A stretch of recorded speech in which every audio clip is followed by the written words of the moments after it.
তারা পীর সাহেব চরমনায়ের বিরুদ্ধে কুৎসা রটনা করতেছে। মনে রাখবেন, আওয়ামী লীগ কিন্তু আলেমদের বিরুদ্ধে অবস্থান গ্রহণ করার কারণে পতন হয়েছে।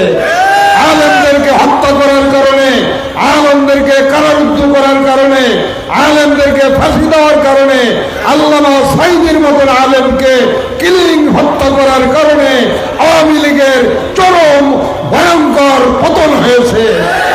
কাজেই যারা এখন আলেমদের বিরুদ্ধে, ইসলামী দলের বিরুদ্ধে, ইসলামী নেতৃত্বের বিরুদ্ধে সমালোচনা করেন, সাবধান হয়ে যান। আপনার আস্তাগুলো নিক্ষিপ্ত হবেন, খুঁজে পাওয়া যাবে না, পালাবার জায়গা পাবেন না।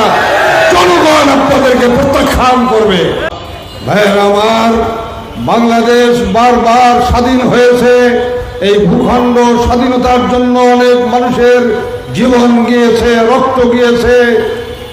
সদ্য 24-এর এই ছাত্র জনতার আন্দোলনে অনেক মানুষ নিহত হয়েছে, আহত হয়ে এখনো হাসপাতালের বেডে কাতরাচ্ছে। কিসের জন্য এই জীবন, কিসের জন্য এই রক্ত? নতুন একটি বাংলাদেশ পাওয়ার জন্য, এই খুনাখুনির দেশ দেখার জন্য নয়, চাঁদাবাজির জন্য নয়, পাথর দিয়ে মানুষকে হত্যা করার জন্য নয়। ভাইয়েরা আমার, যারা এখন সুযোগ পেয়ে চাঁদাবাজিকে মহামারীর রূপ দিয়েছে, এদেরকে ব্যালটের মাধ্যমে জবাব দিতে হবে। পীর সাহেব চরমনাই যখন একটা বাক্স সমস্ত ভোট কেন্দ্রে দেওয়ার এই বিপ্লব শুরু করেছেন, একদল মানুষের মাথা খারাপ হয়ে গেছে।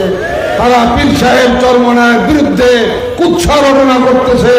মনে রাখবেন, আওয়ামী লীগ কিন্তু আলেমদের বিরুদ্ধে অবস্থান গ্রহণ করার কারণে পতন হয়েছে। আলেমদেরকে হত্যা করার কারণে, আলেমদেরকে কারারুদ্ধ করার কারণে, আলেমদেরকে ফাঁসি দেওয়ার কারণে, আল্লামা সাঈদীর মতন আলেমকে কিলিং হত্যা করার কারণে আওয়ামী লীগের চরম ভয়ঙ্কর পতন হয়েছে। কাজেই যারা এখন আলেমদের বিরুদ্ধে, ইসলামী দলের বিরুদ্ধে, ইসলামী নেতৃত্বের বিরুদ্ধে সমালোচনা করেন, সাবধান হয়ে যান। আপনার আস্তাগুলো নিক্ষিপ্ত হবেন, খুঁজে পাওয়া যাবে না, পালাবার জায়গা পাবেন না।